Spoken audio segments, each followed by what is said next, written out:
시청자 여러분 안녕하십니까? 뉴스온 시작합니다. 마포구가 제2회 연남 장미축제를 개최했습니다. 대전시가 과학적 세계관을 담은 단편소설 공모를 실시합니다. 평창군 농업기술센터가 2022년 축사시설 현대화 사업 수요조사를 실시했습니다. 포항식품산업기업협의회 창립총회가 개최됐습니다. 광주 도시철도 2호선 공사 기간이 계획보다 증가할 것으로 전망됩니다. 올해는 우리나라 우주산업의 중요한 분기점이 되는 시기입니다. 누리호뿐 아니라 바로 최초의 달 탐사선을 발사하기 때문인데요. 8월에 미국에서 발사되는 달 탐사선 다누리호에도 큰 관심이 집중되고 있습니다. 세계가 다시 달에 눈을 돌리고 있습니다. 미국은 2025년 우주 비행사를 달에 착륙시키고 이후 달 기지까지 건설하는 아르테미스 프로그램을 가동 중입니다. 세계 19개국에서 106개의 달 탐사 프로젝트가 진행되는 등 주요 국가들이 앞다퉈 달 탐사 레이스에 뛰어들었습니다. 달에 기지를 지어 자원을 확보하는 것이 최종 목표입니다. 로켓가 준비되는 것을 기다렸다가 문빌리지를 만드는 건 늦으니까 지금 문빌리지를 만들자고 얘기를 하는 거고요. 이런 추세에 맞춰 우리나라도 오는 8월 최초의 달 탐사선 다누리호를 발사합니다. 미국 올랜도에서 우주기업 스페이스 X사의 로켓에 실려 달로 떠나는 다누리호는 4달 동안의 항해를 거쳐 12월 달 궤도에 안착하는 게 목표입니다. 달 궤도에 들어서면 달 탐사선에 탑재된 섀도캠과 편광 카메라 등 6개 탑재체를 통해 표면 입자 분석과 달 지도 제작 등에 나설 예정입니다. 150만이 중요한 게 아니라 이제 더 먼 거리까지도 심우주 항해 항법을 할 수 있는 기술이 생긴 거죠. 검증된 기술. 오는 2030년 달에 착륙선을 보내기 위한 선행 조사가 다누리호의 가장 중요한 임무입니다. 우리나라가 힘을 받아가지고 8월에 발사하는 달 탐사선까지 잘 발사됐으면 좋겠어요. 토끼 방아 찍고 이럴 때 참 그런 기억이 있었는데 돌아다니까 달나라로 너무 감개무량하고 너무 기분이 좋습니다. 우리나라 우주산업의 한 획을 그을 다누리호. 대한민국이 명백한 우주 선진국 반열에 오를 중요한 기로에 서 있습니다. 윤석열 대통령의 특사 자격으로 전남을 방문한 조수진 국민의힘 국회의원이 무소속인 순천시장과 광양시장 당선인을 잇따라 만났습니다. 다음 달에는 윤 대통령이 전남 무소속 기초단체장 당선인들을 직접 만날 것으로 보입니다. 노광규 순천시장 당선인을 만난 조수진 국회의원은 순천의 최대 현안인 국제정원 박람회 성공 개최를 위해 정부와 여당이 예산 지원을 아끼지 않겠다고 밝혔습니다. 내년 4월 열리는 개막식에 맞춰 윤 대통령의 참석을 추진하겠다고 강조했습니다. 정치적인 정략을 떠나서 그 진심으로 받아들이고 싶고 아마 시민들도 그렇게 받아들일 것 같습니다. 이어 정의나 광양시장 당선인을 만나 윤 대통령이 전남 공약 약속에 대한 강한 의지를 전해왔다며 광양항 스마트항 조성 등 지역 현안을 대통령께 직접 전달하겠다고 말했습니다. 여당이 됐든 야당이 됐든 도움이 될 경우에는 마다 않고 구별 없이 만나야 된다고 생각합니다. 특히 조 의원은 윤 대통령이 전남 무소속 기초단체장 당선 지역에 예산 지원 방안을 강구하고 다음 달 내 해당 단체장 7명과의 만남을 추진하고 있다고 밝혔습니다. 무소속 단체장들을 먼저 만나서 그분들이 원하시는 또 생각하시는 그런 구상을 듣는 게 순서상 맞겠다라고 생각을 하시는 거죠. 조 의원은 목포, 순천, 광양에 이어 강진, 진도 등 나머지 무소속 당선인 4명도 조만간 만나 지역 현안을 살필 계획입니다. 수도권 소식입니다. 마포구가 제2회 연남 장미축제를 개최했습니다. 지난해에는 코로나19로 인해 온라인으로 진행됐지만 올해는 사회적 거리두기 완화로 인해 오프라인 행사로 진행된 건데요. 공예 작품 장터, 먹거리 부스, 작품 전시회 등 다채로운 프로그램들도 진행됐습니다. 마포구 연남동에서 지난 17일, 18일에 걸쳐 제2회 연남 장미축제가 개최됐습니다. 연남동 주민자치회가 주관한 이번 행사는 2022년 마포구 주민참여예산 사업의 하나로 지역 주민이 장미를 주제로 직접 기획하고 참여했습니다. 연남동 주민센터 일대에서 열린 이번 행사는 마포 공예센터, 연남 글로벌 빌리지 센터 등 주변 단체들도 참여했습니다. 이에 따라 행사에 참여한 주민들은 공예 작품 장터, 먹거리 부스, 작품 전시회 등 다양한 체험거리들도 즐길 수 있었습니다. 경의선 책거리 야외광장 일대에서 2022년 마포구 마을공동체 박람회가 개최됐습니다. 마을공동체 활동을 지역 주민과 함께 체험하고 참여할 수 있도록 해 주민들의 관심을 증가시키기 위해 진행된 건데요. 마을 사업지기 홍보 및 체험 부스, 축하 무대 등으로 진행됐습니다. 지난 18일 오전 11시 경의선 책거리 야외광장 일대에서 2022 마포구 마을공동체 박람회가 진행됐습니다. 마포구 살기 좋은 마을 만들기 사업 참여자 및 지역 주민을 대상으로 진행된 이번 행사는 마을 공동체 공모사업 우수 사례 공유 및 사회적 문제 해결을 위한 주제별 사업에 대한 제고를 위해 개최됐습니다. 박람회는 마을 사업지기 홍보 및 체험 부스 운영, 축하 무대 등으로 진행됐습니다. 탄소 중립 마을, 안심할 수 있는 마을, 기회가 있는 마을, 함께 사는 마을 등 4가지 주제에 맞는 체험 부스 운영 및 마을 공동체 사업을 홍보하고 오후 3시에 마쳤습니다. 광역시 소식입니다. 평생 모은 재산을 한순간에 날릴 수 있는 게 화재입니다. 화재 주의는 겨울철뿐만 아니라 1년 365일 계속돼야 하지만 방심하는 경우가 종종 있습니다. 특히 여름철엔 냉방기기 사용이 증가하기 때문에 화재 안전에 각별한 주의를 기울여야 합니다. 대전 소방본부는 지난 6월 13일 서구 관저동과 도마동에서 에어컨 실외기 화재가 잇따라 발생함에 따라 에어컨 등 냉방기기 화재 예방에 각별한 주의를 당부했습니다. 대전시 화재 발생 현황을 보면 최근 5년간 에어컨 관련 화재는 총 25건으로 특히 6월에서 8월까지 18건의 화재가 발생했고 올해도 벌써 3건의 화재가 발생한 것으로 나타났습니다. 화재는 대부분 실외기에서 발생한 것으로 연결 배선 불량 및 전선 노후화에 의한 단락 등 전기적 요인이 가장 큰 것으로 분석됐습니다. 장소별로는 주거시설이 14건으로 가장 많았고 음식점 등 상점에서도 8건이 발생했습니다. 에어컨, 선풍기 등 냉방기기를 장시간 사용하면 몸체 부분에 쌓인 먼지로 인해 화재가 발생할 수 있기 때문에 정기적인 점검과 청소로 먼지를 깨끗이 제거해야 한다고 대전 소방본부에서 당부했습니다. 대전시가 과학적 세계관을 담은 이야기를 발굴하는 단편소설 공모를 실시합니다. 대전정보문화산업진흥원이 제9회 과학소재 장르문학 단편소설 공모전을 개최합니다.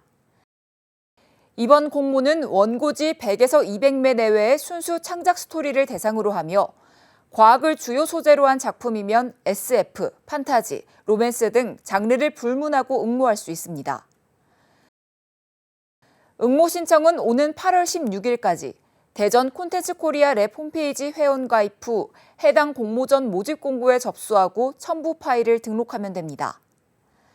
한편 수상작은 예심, 본심을 거쳐 10개 작품을 선정한 뒤 9월 말 최종 심사를 통해 대상, 최우수상, 우수상, 장려상 등을 발표할 예정이며 수상작 중 웹소설로 확장이 가능한 작품을 별도 선발해 웹소설 제작과 플랫폼 연재도 지원할 계획입니다.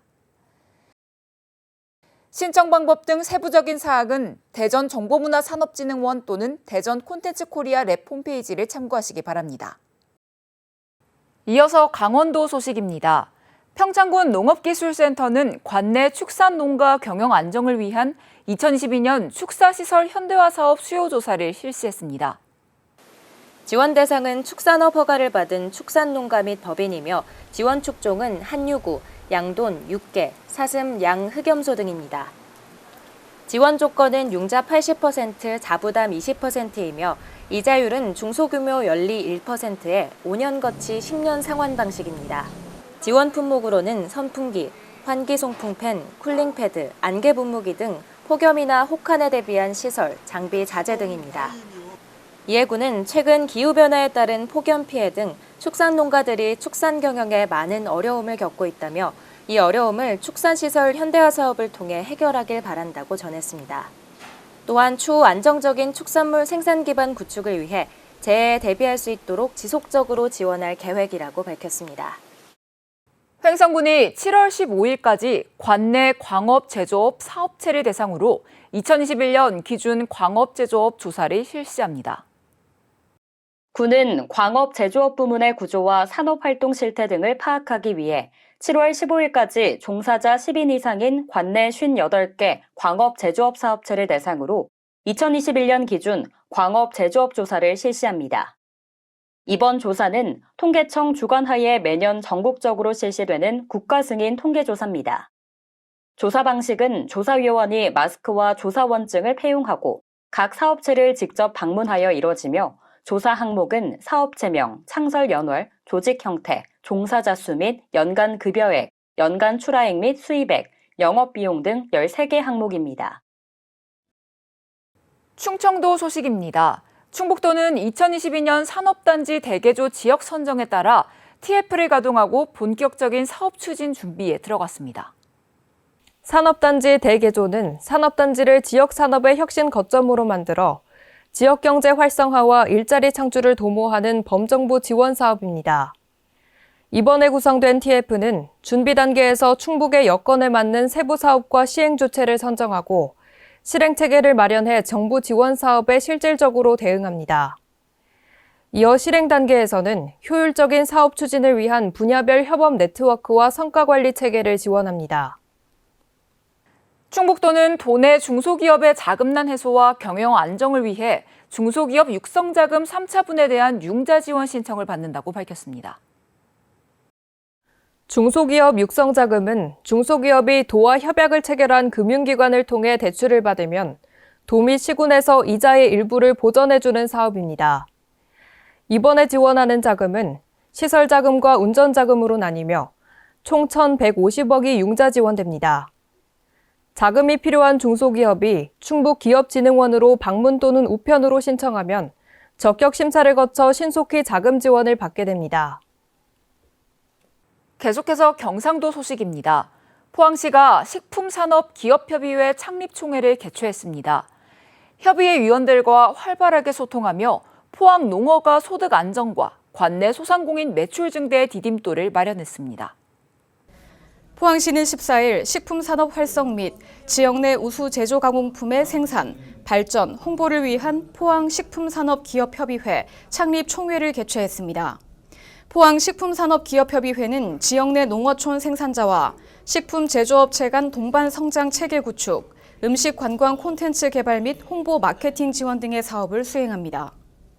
이에 포항시는 농어촌 및 지역 제조업체의 상호 발전과 수익 증대를 위해 지역 농수산물을 이용한 가공식품을 활성화하고 지역 우수 제조 가공식품의 해외 수출 판로 개척을 적극 지원합니다.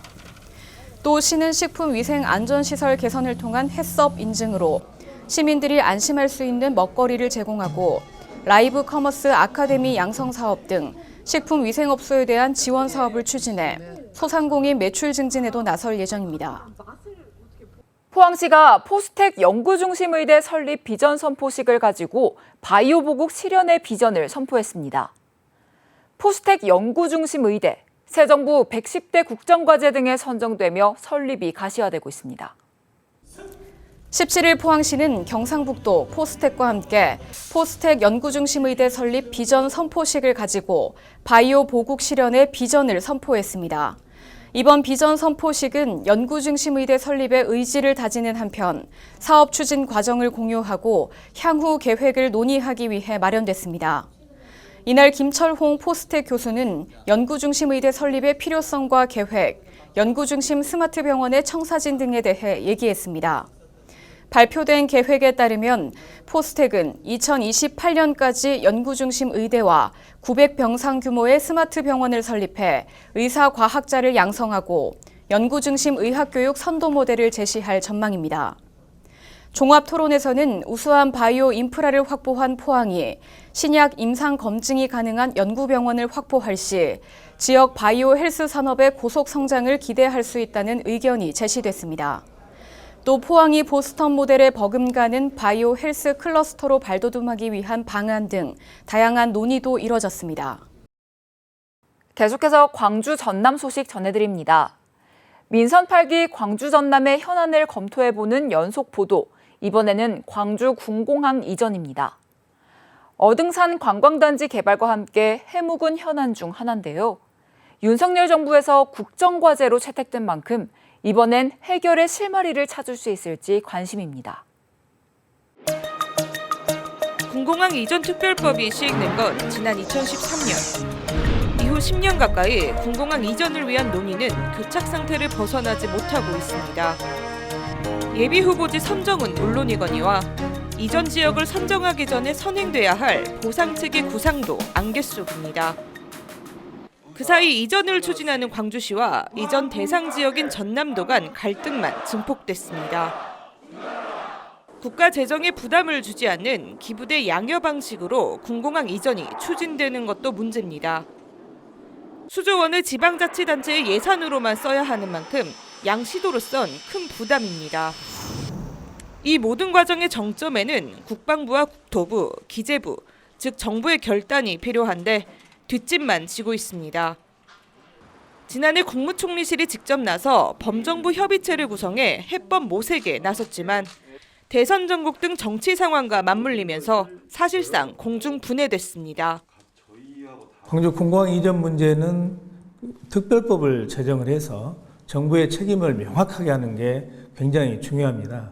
특별법이 제정이 돼서 정부가 어떤 지원을 한다 하더라도 이전이 돼야 될 장소는 전라남도이기 때문에 전라남도와의 협조가 굉장히 필수적이고 중요하잖아요. 윤석열 정부는 국정과제로 광주 군공항 이전 국가사업화를 약속했습니다. 사업 주체를 국가로 명문화한 만큼 법적 근거와 지연 대책 마련의 속도가 붙을 것이란 기대 섞인 목소리가 나옵니다. 강기정 광주광역시장 당선인 또한 군공항 이전 문제 해결을 위한 여야의 한 목소리에 기대를 걸고 있습니다. 윤석열 정부의 그런 약속, 우리 민주당의 약속, 그리고 김진표 국회의장이 이 군공항 소음 관련 특별법을 사실상 주도해온 분입니다. 취임하면 곧바로 절차를 밟도록 하겠습니다. 그렇지만 사업의 속도가 붙긴 어려울 것이란 전망도 나옵니다. 광주 군공항 이전 문제는 대통령직 인수위의 국정과제가 아닌 지역균형발전특위에서 발표한 17개 시도별 15대 정책과제 중 하나로 포함됐습니다. 지역에선 해묵은 현안이지만 정부로선 우선순위 사업은 아니라는 방증입니다. 군공항 이전에 따른 부지 개발로 이익을 보게 될 광주시와 달리 소음 등 피해가 따라올 이전 후보지인 전남도에 대한 보상체계 마련도 선행돼야 합니다. 법적 제도적 정비가 필요한 부분입니다. 때문에 국가 방위 차원에서 군공항 이전과 부지를 재검토해야 한다는 주장도 나오고 있습니다. 그런 민간 공항의 이전의 대가로 전남이 수용해야 되는 이런 식의 관점에서가 아니라 정말 이제 대한민국의 영토를 수호한다는 관점에서 볼 때 어디가 적절한 입지인가에 대한 이런 검토를 통해서 결정되는 게 바람직하다고 생각합니다. 군공항 이전 문제를 두고 10년 가까운 시간 동안 갈등만 쌓아온 광주시와 전남도. 민선 8기 취임 직후 군공항 이전 특별협력위원회 구성을 공언한 만큼 역대 단체장과는 다른 모습을 보여줄 수 있을지 시도민들의 시선이 집중되고 있습니다. 새 정부의 국정과제에 포함된 고흥 우주발사체 클러스터 조성이 본격적으로 추진됩니다. 한국판 스페이스X를 고흥에 만든다는 계획인데 누리호 발사를 계기로 사업 추진이 탄력을 받을 것으로 기대됩니다. 미국의 민간 우주기업 스페이스X는 전 세계 우주발사체 시장의 60% 이상을 점유하며 글로벌 우주 시장을 이끌고 있습니다. 기업 가치만 100조 원이 넘는 스페이스X는 나사의 전폭적인 지원 속에 독보적인 우주 기술을 확보하면서 이제는 우주 여행 시대까지 열고 있습니다.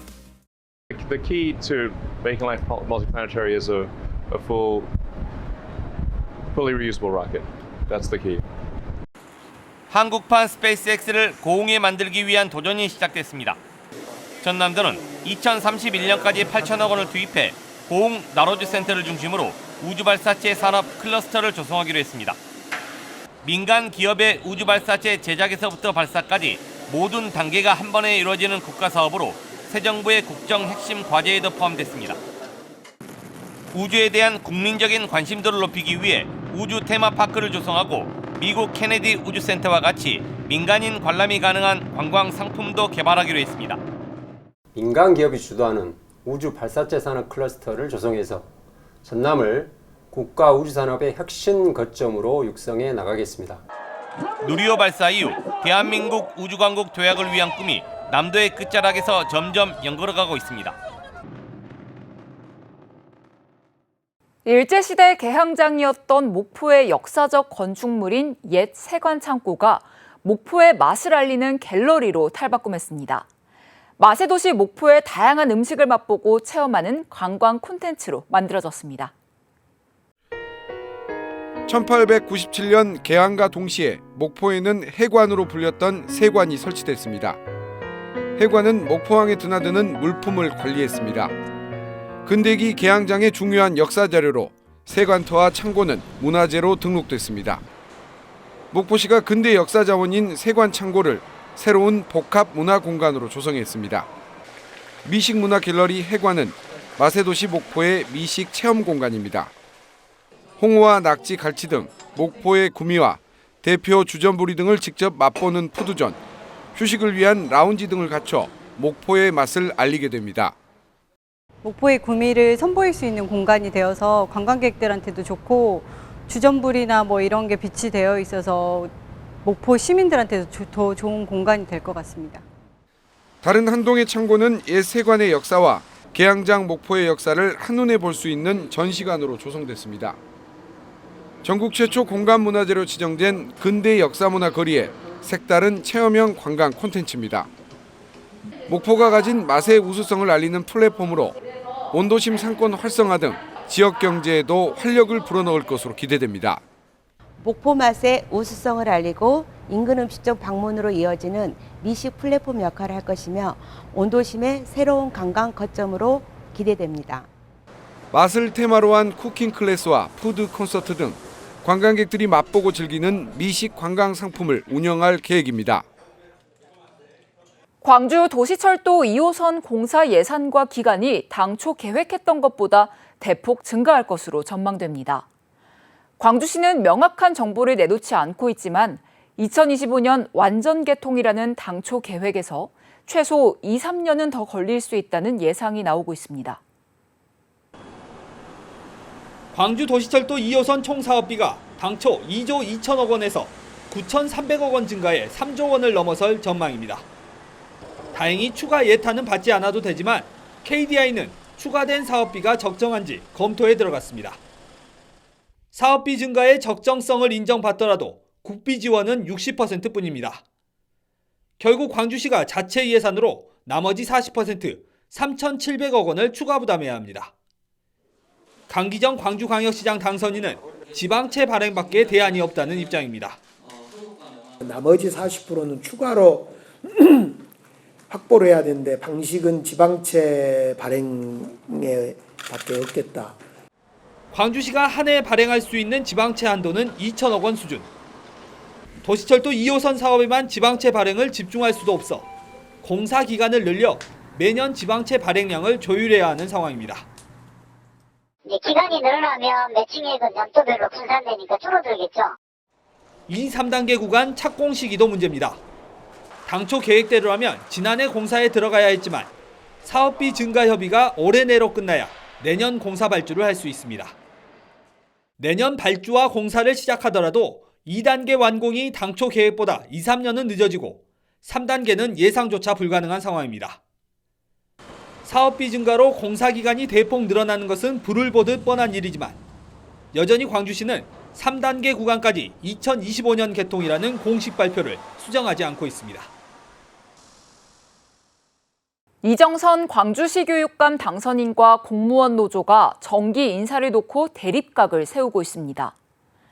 노조는 당선인이 취임도 전에 인사에 부당하게 개입한다고 주장하고 당선인 측은 현 교육감과 협의를 거친 일이라고 반박했습니다. 공무원 노조 광주교육청 지부가 이정선 당선인을 비판하는 팻말을 들었습니다. 지난 21일 교육감직 인수위가 일부 직원들에게 인사 이동을 위한 전보 내신서 제출을 요구했기 때문입니다. 노조는 이정선 당선인이 취임 전에 부당하게 인사에 개입했다며 강하게 반발하고 있습니다. 당선인 신분으로 교육청 직원들의 인사를 좌지우지하는 건 월권이라는 겁니다. 5월 달에 희망 내신서를 충분히 받았고 6월 달에 예고했고 이제 인사가 이루어지는 거잖아요. 그런데 그런 것 절차를 다 무시한 상태에서 내가 내신서를 낼 의향이 없는데 너는 그 자리를 빼줘야 되니까 내신서를 내라. 그게 갑질인 거죠. 인수위는 현재 교육감과 협의한 사항이라고 반박했습니다. 이정선 당선인이 취임과 동시에 공약을 실현하려면 인사권이 필요하다고 요청했고 장희국 교육감이 이를 받아들였다고 밝혔습니다. 인사 과정은 장희국 교육감 아래에서 이뤄지더라도 최종 결재권은 신임 이정선 교육감이 갖고 있기 때문에 미리 협의를 거쳤다는 설명입니다. 12년 만에 새 수장을 맡게 된 광주교육청이 시작도 전에 불협화음을 내고 있습니다. 지스트 이사회가 김기선 총장을 해임한 결정은 정당하다는 법원 판결이 나왔습니다. 지난해 해임 결정 이후 효력정지 가처분 신청까지 내며 직무에 복귀했지만 이번 판결로 김 총장의 거취는 다시 불투명해졌습니다. 지난해 6월 지스트 이사회가 김기선 총장을 해임하자 김 총장은 해임 결정에 불복해 효력정지 가처분 신청을 냈고 지난해 10월 법원은 본안 소송 결과가 나올 때까지 총장 해임의 효력을 정지하라고 결정해 김기선 총장이 복직했습니다.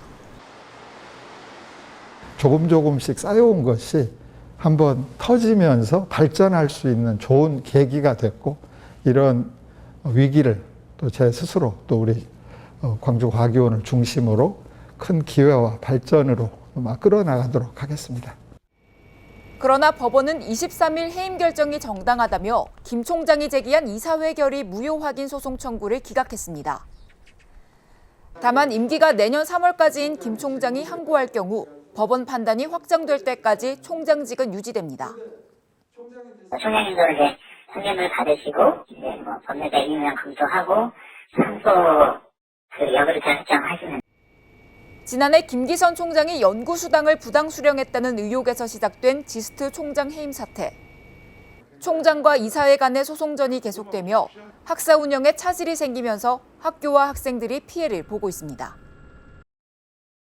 여수시 민선 8기 시정 운영을 지원하기 위한 민선 8기 여수시장직 인수위원회가 공식 출범했습니다.